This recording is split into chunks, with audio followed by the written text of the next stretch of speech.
Bienvenue dans cet épisode de mon podcast. J'ai commencé il y a quelques années un podcast que j'ai délaissé un peu au fil du temps et je me suis dit qu'il était temps de m'y remettre sérieusement parce que je pense que ça peut apporter quelque chose d'intéressant, de vous apporter quelque chose d'intéressant. J'aborderai dans ces podcasts des sujets similaires à ceux que j'aborde sur ma chaîne YouTube, mais pas que. Je vous partagerai au fil du temps et au fil de mes envies, ce qui me passionne, ce qui m'agite, ce qui m'attriste, ce qui m'énerve.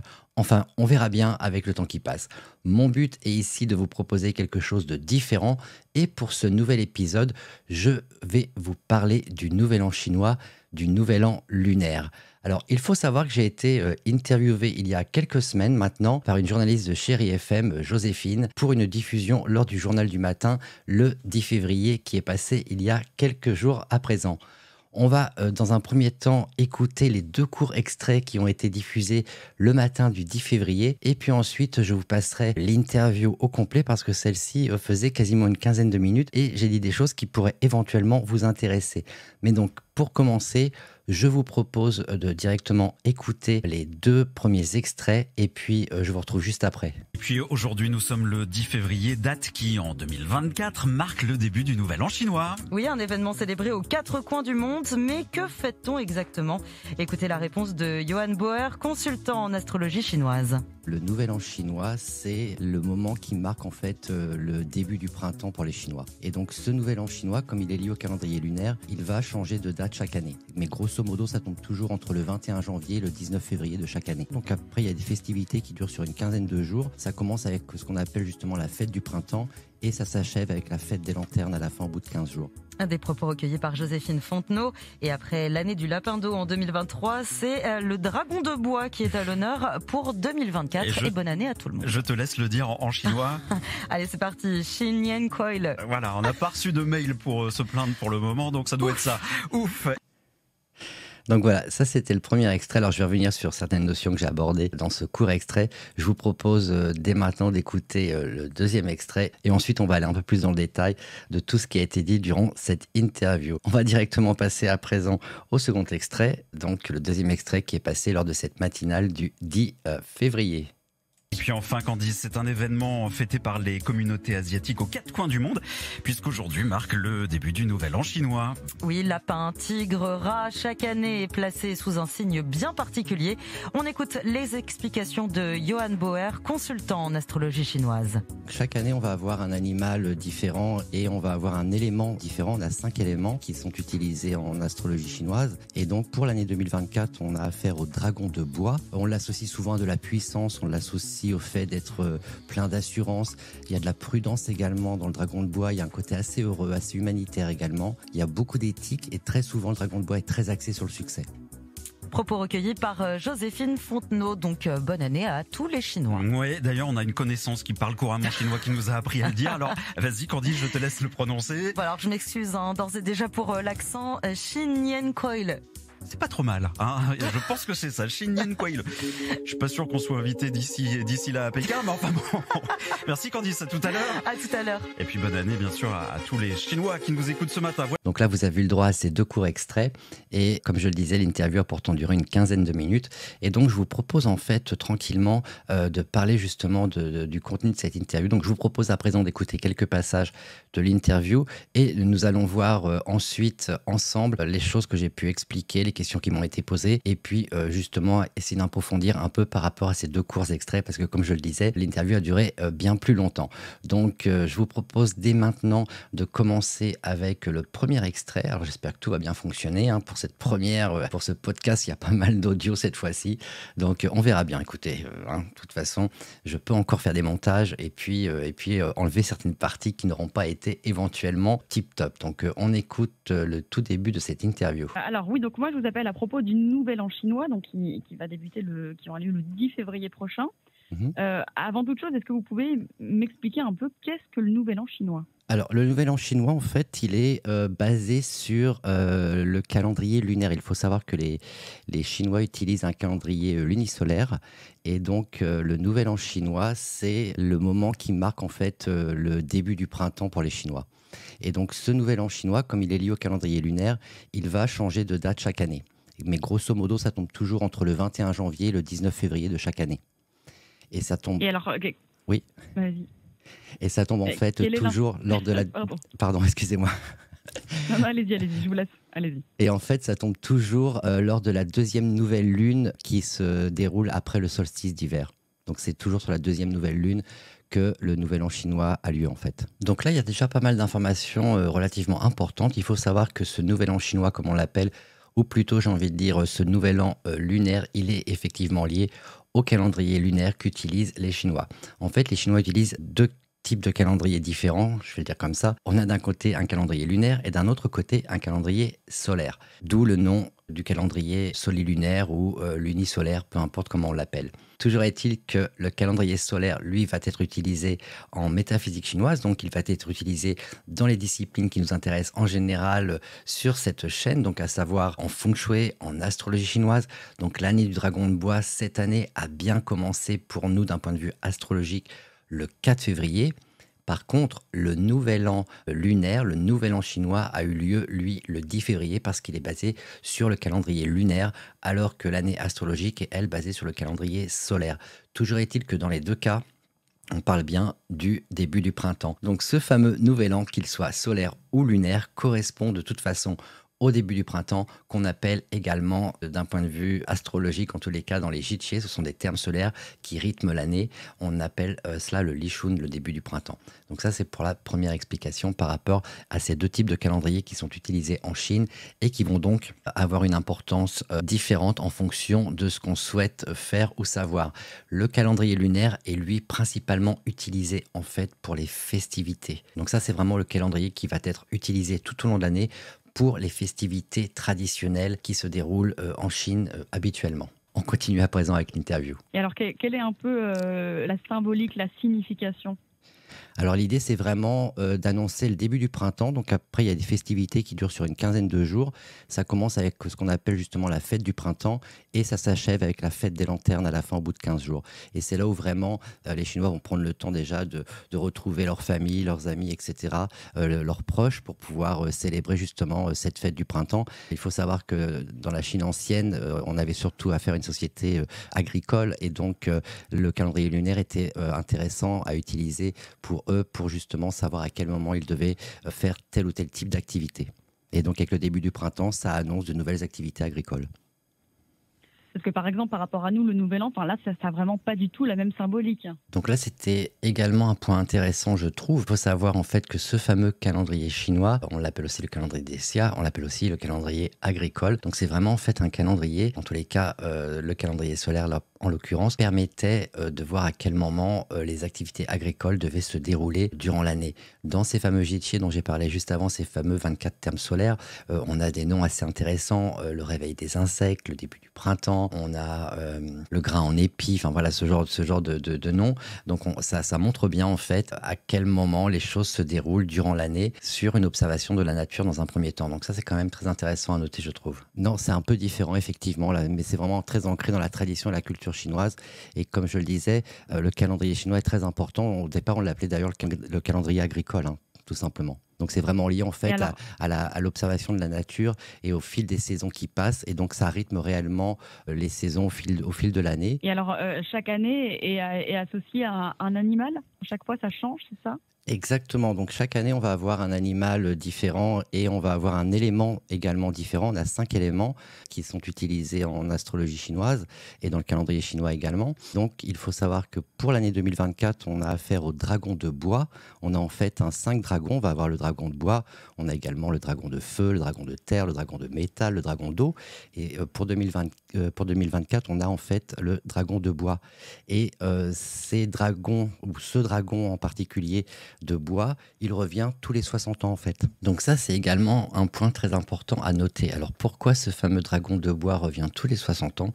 Tout simplement parce que le calendrier chinois fonctionne justement avec ce qu'on appelle les tiazi. Les tiazi c'est quoi ? C'est justement cette association entre un signe animal et un élément. On a 12 signes astrologiques, on a 5 éléments. Si vous faites la multiplication, on tombe sur 60 combinaisons possibles. Et donc, il faut savoir que il y a une suite logique, en fait. On appelle ça également le cycle sexagésimal. Et donc, ces fameux tiazi, ce signe animal et cet élément, revient tous les 60 ans parce qu'en fait, on n'a pas que 12 animaux en astrologie chinoise, on en a quasiment 60 parce que chaque animal peut être lié à 5 éléments. Et donc, pour le coup, on va donc avoir des indications à chaque fois différentes, une spécificité différente pour reprendre la question de Joséphine. Et donc, en particulier pour l'année du Dragon de Bois, on avait des indications bien spécifiques. On va écouter la suite. Quelle est sa spécificité? Quelle est sa signification un petit peu? Alors, la signification très générale du dragon de bois, on l'associe souvent à de la puissance, on l'associe au fait d'être plein d'assurance. Il y a de la prudence également dans le dragon de bois, il y a un côté assez heureux, assez humanitaire également. Il y a beaucoup d'éthique et très souvent, le dragon de bois est très axé sur le succès. Et alors, est-ce qu'il y a une différence vraiment entre le dragon et le dragon de bois? Enfin, vraiment, ça apporte une spécificité supplémentaire. En fait, on ne peut pas dissocier l'élément du dragon. Parce que chaque année, on va avoir justement un animal avec un élément particulier, un des 5 éléments dont j'ai parlé juste avant. Donc le dragon de bois en particulier a des caractéristiques bien spécifiques. Ça, c'est également important à noter parce que très souvent, on dit les dragons sont comme ci, le buffle est comme ça, le singe est comme ci, etc., etc. Mais en fait, ce qui va compter, c'est vraiment l'association de cet animal avec l'élément qui l'accompagne durant l'année. Et l'association des deux va donner à chaque fois une indication différentes. Et ça, c'est vraiment quelque chose qu'il faut absolument retenir parce que on ne peut pas juste donner une indication très générale comme ça, le dragon, le chien, etc. pour l'année et comme ça. Non, ça ne fonctionne pas réellement parce qu'en fait, l'élément va être aussi important, l'élément qui accompagne cet animal va être aussi important pour donner des caractéristiques supplémentaires à ce signe. Donc ça, c'est vraiment quelque chose qu'il faut retenir. Sinon, on fait juste de l'astrologie de comptoir, j'ai envie de dire, et on reste vraiment dans quelque chose de très basique, un peu pour les colonnes qu'on va écrire dans les magazines et pour les petites capsules astro dans les magazines ou peu importe. Mais en tous les cas, ça ne va pas être assez pertinent de mon point de vue en termes d'information. Retenez simplement que l'élément a autant d'importance que l'animal parce que ça donne aussi des spécificités à cet animal en question, sur l'année en question. Et souvenez-vous donc que cet animal, donc ce dragon de bois, était présent en fait en 1964. J'en parle un peu plus tard également dans cette interview. Et par exemple, si on prend le dragon seul, à lui seul, il signifie quoi ? Alors, le dragon à lui seul va pas signifier grand-chose, justement. C'est vraiment l'idée, c'est vraiment de pouvoir associer cet animal avec un élément. Parce qu'on a 12 signes astrologiques. On va avoir le tigre, on va avoir le lièvre, etc. Mais à eux seuls, ils ne disent pas grand-chose, en fait. Ils sont toujours associés à un élément et c'est la combinaison de cet élément et de cet animal qui va donner plus de signification. Et alors, comment est-ce qu'ils sont... pas choisi, mais je veux dire, comment ça se fait que cette année soit sous le signe du dragon de bois? Qu'est-ce qui a fait que ce soit ça? Alors en fait, on a une séquence, j'ai envie de dire. On a donc ces 12 signes, on a 5 éléments. Et on a une polarité yin et yang pour ces éléments. Et donc si on associe un élément à un des signes, au bout du compte, si on fait le calcul, on va tomber sur 60 combinaisons possibles. Et on commence toujours en fait avec le tiazi, avec le rat de bois. Et donc ensuite il va y avoir un déroulé assez systématique de ces différents signes avec les éléments. Donc c'est ce que j'expliquais juste avant avec le cycle sexagésimal. On a effectivement un déroulé assez systématique. Donc on commence toujours avec Tiazi, donc le rat de bois, et ce cycle se termine avec Guihai, donc le cochon d'eau, et ensuite on recommence, on repart sur le rat de bois. Donc après le rat de bois, on a le buffle de bois, on a le tigre de feu, etc., etc. Donc en fait, on a vraiment un déroulé systématique des branches terrestres et des troncs célestes qui les accompagnent durant ce cycle de 60 années, ou de 60 mois, ou de 60 jours. C'est comme ça qu'est construit le calendrier. Et alors, qu'est-ce que ça signifie? Enfin, je veux dire vraiment, ça peut avoir une signification pour cette année 2024. Ça veut dire qu'on espère certaines choses, qu'il y a des choses qui se dessinent. Enfin, vraiment, ça a un impact?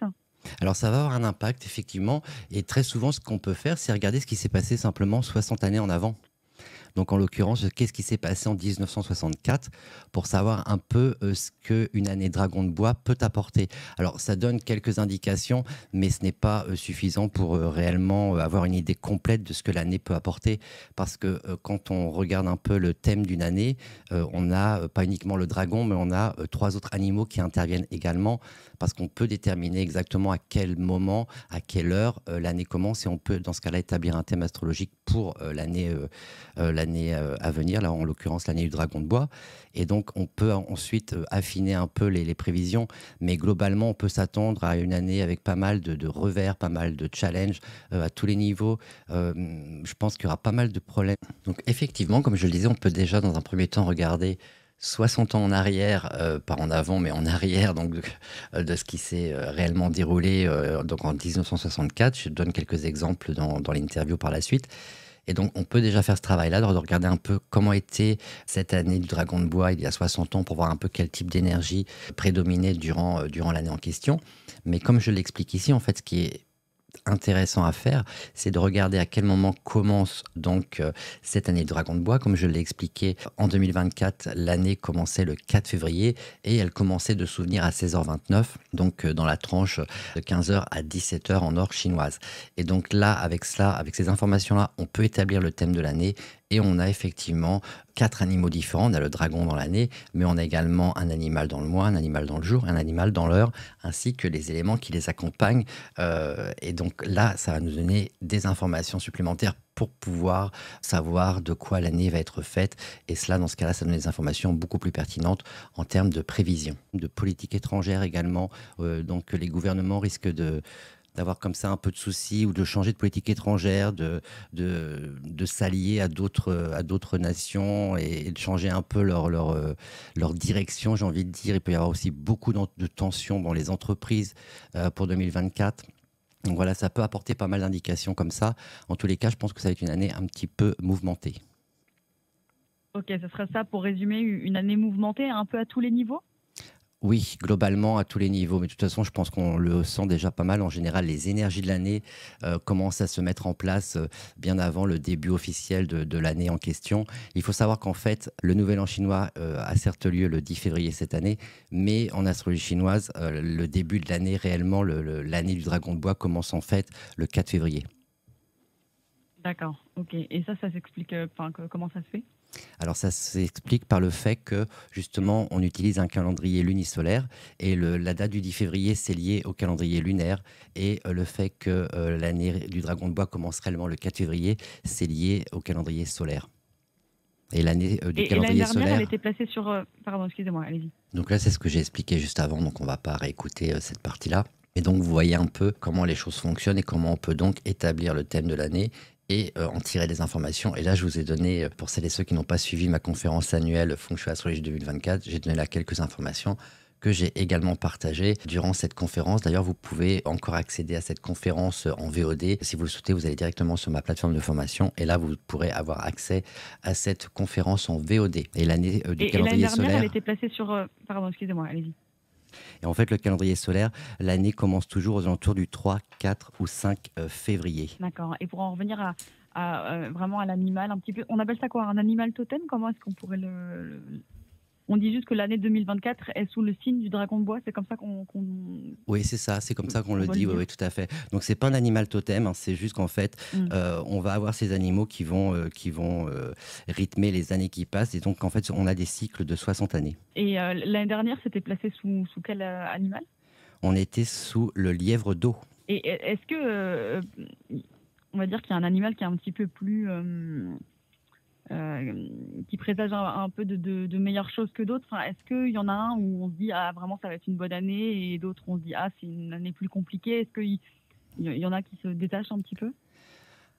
Alors, pas nécessairement en fait. J'ai envie de dire que les deux animaux qui souvent posent le plus de problèmes, je vais plutôt le dire comme ça, c'est justement le dragon et le chien en général. Alors ça deviendrait trop technique si j'entre dans les détails, mais globalement on va dire que les années dragon et les années chien, ce sont des années où il n'y a pas vraiment de soutien possible. Et donc quand quelque chose se passe, quand un événement se passe, on n'a pas réellement de possibilité d'avoir une forme d'aide qui peut venir pour nous soutenir. Et dans ces cas-là, ça peut impacter pas mal de monde. Et typiquement, par exemple, si on est né une année dragon ou si on est né une année chien, là, pour 2024, je conseille à la prudence parce qu'il peut y avoir pour ces personnes, dans ces cas-là, un peu plus de difficultés. Oui, donc là, une petite information supplémentaire. Il faut savoir que le chien, tout comme le dragon, ce sont les deux seuls animaux, les deux seules branches terrestres qui ne sont pas hommes nobles pour les autres. Qu'est-ce qu'un homme noble? C'est justement un soutien, c'est de l'aide. Et donc, comme ces deux animaux sont dénués de cette particularité, sur une année dragon ou sur une année chien, il n'y a pas ce soutien, il n'y a pas cette aide qui peut être présente. Alors, il y a évidemment, par rapport au thème de l'année, d'autres animaux qui interviennent et éventuellement, on peut avoir là des indications. Mais en tous les cas, le dragon et le chien en particulier sont les deux seuls animaux parmi les 12 qui ne sont pas hommes nobles pour les autres. Ça veut donc dire qu'il n'y a aucun soutien ou aide qui vient ou qui peut venir de ces deux animaux. Donc c'est pour cela que je donnais ces indications durant l'interview. Et donc là, on doit s'attendre, vous m'avez dit, à une année mouvementée. Est-ce qu'il y a d'autres indicateurs? Est-ce que vous pouvez me donner 2 ou 3 autres éléments?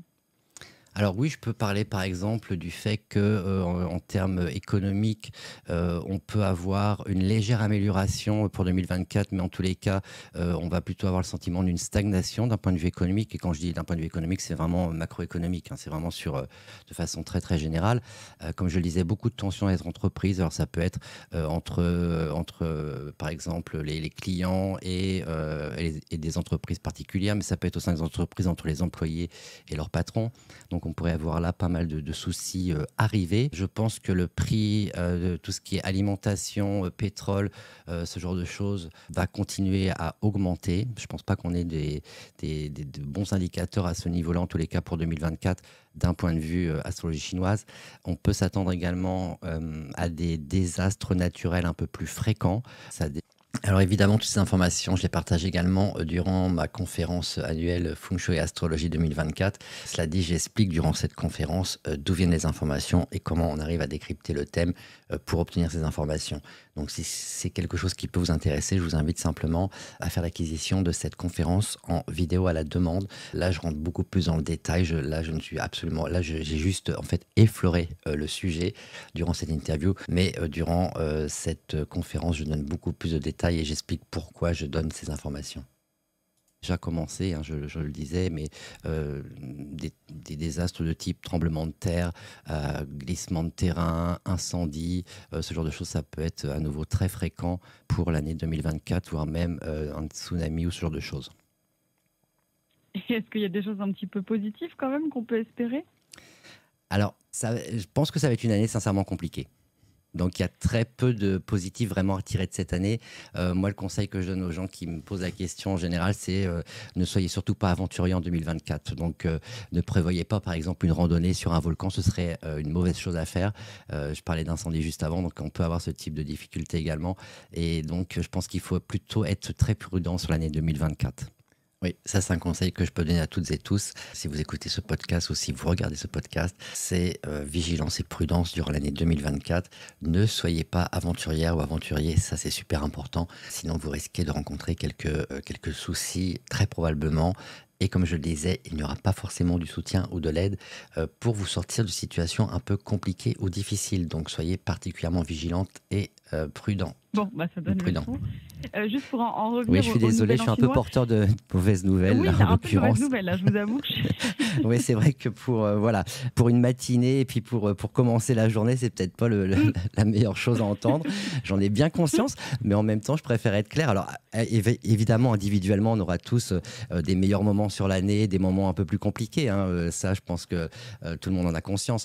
Mais malgré tout, globalement, je pense que les indications, et je pense que tout le monde le ressent déjà depuis quelques mois, ce ne sont pas forcément de bonnes indications. On a quand même des conflits en cours actuellement. Enfin voilà, on a eu encore récemment là, ce tremblement de terre au Japon très important. Enfin, je pense qu'on va être confronté à ce type de nouvelles durant l'année 2024 de façon assez fréquente. Donc voilà. Ok, bon, très bien. Est-ce que déjà vous avez peut-être d'autres choses, d'autres éléments que vous auriez aimé aborder peut-être? Non, moi je pense que j'ai fait le tour. En tous les cas, comme je le disais très sincèrement, je pense que les gens qui sont nés une année Chien au Dragon devraient être particulièrement prudents pour 2024. Et puis, si les gens sont un peu curieux, ils peuvent aller voir ce qui s'est passé en 64 pour avoir un peu une idée de ce qui pourrait éventuellement également se passer pour 2024. Parce que, comme je le disais, ce fameux dragon de bois revient tous les 60 ans. On a un cycle de 60 ans en astrologie chinoise. Et donc... on peut regarder un peu ce qui s'est passé. Il y avait à l'époque, par exemple, la guerre au Vietnam qui s'intensifiait. On avait ce genre de choses. On avait des émeutes raciales aux États-Unis. Donc voilà, il y avait des choses déjà assez violentes. Il y avait également en URSS Khrouchtchev qui tombait du pouvoir et qui était remplacé par Brejnev. Enfin, voilà. Donc si on regarde un peu ce qui s'est passé dans le passé, justement, on peut voir un peu ce qui pourrait éventuellement survenir durant cette année 2024. Ok, très bien. Donc voilà, comme je le disais, si vous êtes curieuse ou curieux, je vous suggère de faire quelques recherches sur le net pour savoir ce qui s'est passé en 1964, donc il y a 60 ans de cela. Et comme cela, vous aurez un peu plus d'informations sur ce qu'une année Dragon de Bois peut apporter de façon générale. Mais comme je le disais, c'est le thème complet de l'année qui va donner beaucoup plus d'indications et des indications beaucoup plus pertinentes. Malgré tout, ce Dragon de Bois, à lui seul, par rapport à l'année en question, il y a 60 ans, peut déjà donner pas mal d'informations intéressantes, je trouve. Donc si c'est quelque chose qui vous intéresse, je vous invite très sincèrement à vraiment faire ce travail-là. Comme ça, vous aurez un peu plus d'informations. Je vous ai donné quelques exemples avec ce qui se passait en URSS à l'époque, ce qu'on appelait encore l'URSS, et puis ce qui se passait aux États-Unis également. Enfin voilà. Donc ça peut être intéressant de faire ce travail d'histoire ou d'historien quand on s'intéresse aussi à l'astrologie chinoise. En tous les cas, j'espère que ce podcast vous aura plu. J'espère qu'il vous aura apporté un éclairage nouveau sur le nouvel an lunaire ainsi que l'utilisation des différents calendriers. J'espère que vous aurez pu tirer un maximum d'informations de cette interview et de mes petites interventions durant cette interview ici, durant ce podcast, pour y voir un peu plus clair à nouveau. C'est à chaque fois un peu le but que je me suis fixé à travers tout le travail que je vous propose, à travers tout ce que je fais. Et donc, voilà, j'espère que ça va vous intéresser. En tous les cas, je vous souhaite une très belle journée ou une très belle soirée en fonction du moment où vous m'écoutez ou vous me regardez. Et je vous dis à très très bientôt. Ciao, bye bye.